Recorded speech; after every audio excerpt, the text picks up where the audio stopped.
Good afternoon or evening, everyone. In today's video, we're going to be updating you on the models around the possible major winter storms floating around social media, and then we'll be breaking down the true possibilities for these winter storms. We're going to start off the video here with the Gfs Model Run, and this model run is definitely just different than yesterday's. It has definitely changed a bit here, especially with the first storm we did talk about in yesterday's video. We're going to be going forward here. As you can see, that low pressure system forms in the Gulf, and this is going to be on Tuesday or Monday or Tuesday. This low pressure system is going to be forming into the Gulf, and this is going to be heading into Florida, not as a winter storm. It's not going to be heading northeast, it looks like, but instead it's just going to go into Florida, stall out a little bit, bring some rainfall to Florida, and then just kind of venture out into the Atlantic, and that's pretty much not going to become anything. Last video, with the latest GFS run that we did discuss, that was actually potentially going to become a major winter storm impacting the East Coast.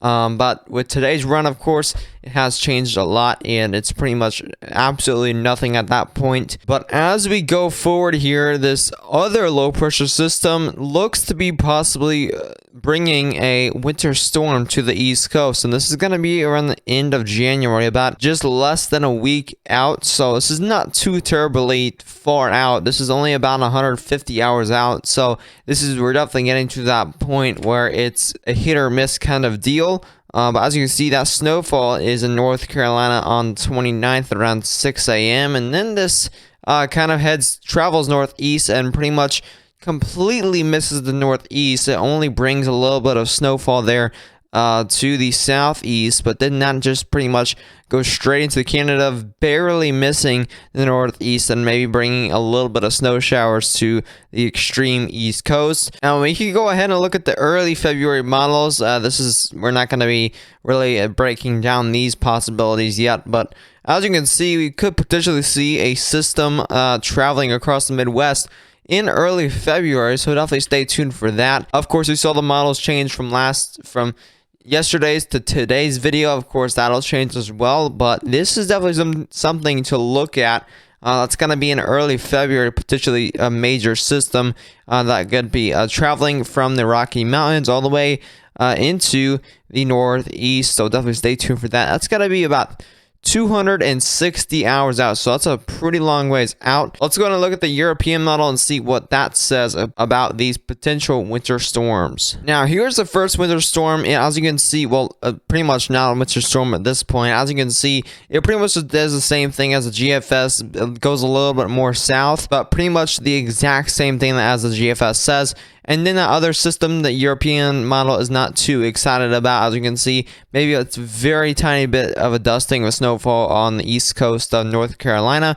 But that's pretty much it for the whole entire United States. Of course, you could see some rainfall in Florida, but that's pretty much all that the European pretty much says about that storm. In early February, the European model shows us potentially a small system in the US, and that pretty much changes within the day. So European model pretty much is not too excited about these two storms as well, except the GFS is kind of making that second potential nor'easter a pretty big one. So we'll have to watch that one with the upcoming GFS models. And when we head into next week around Wednesday, that's when we'll have a much in-depth look on these two winter storms. As you can see, there's going to be a lot of moisture being pulled up from the Atlantic Ocean, or pretty much the Gulf of Mexico. There's going to be a lot of moisture for that second potential nor'easter, just not enough for it to reach the northeast coast. If it was much west, this could potentially be a pretty big threat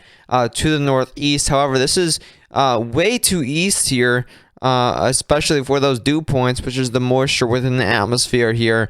We're only seeing around 2 degrees Fahrenheit of moisture, which is very dry over here. It's not gonna give the winter storm a chance to actually bring even snow showers to these areas. So as of right now, there's pretty much no chance of this actually impacting the northeast. Of course, winds could be a threat, but pretty much the only threat here is a little bit of snowfall there in the southeast. We can just go ahead and look at the wind at 10 millibars, just out of curiosity here for this potential nor'easter. As you can see, this is knots, so this will probably be around 40, maybe 50 miles per hour. As you can see, this could definitely bring some pretty decent sized waves over here across the northeast coastline, and over here near North Carolina, as you can see, upwards of around 45, maybe 50 miles per hour as well. So that'll bring some very decent sized waves to the northeast and the east coast. And over here in Florida, as you can see, those winds will definitely bring some decent sized waves as well over there on the western coast of Florida, with potentially a swath there of 35 knots of wind. So definitely waves will probably be the main threat for the northeast coast. But over there in the southeast, you could potentially see a bit of snowfall from this, and maybe some thunderstorms and rainfall in the Florida area. But overall, this is not a super huge threat unless it heads west. That was your update on these two potential winter storms, and these updates on the latest model runs, as these are changing. Literally every 6 hours, these have changed dramatically, and especially the GFS model.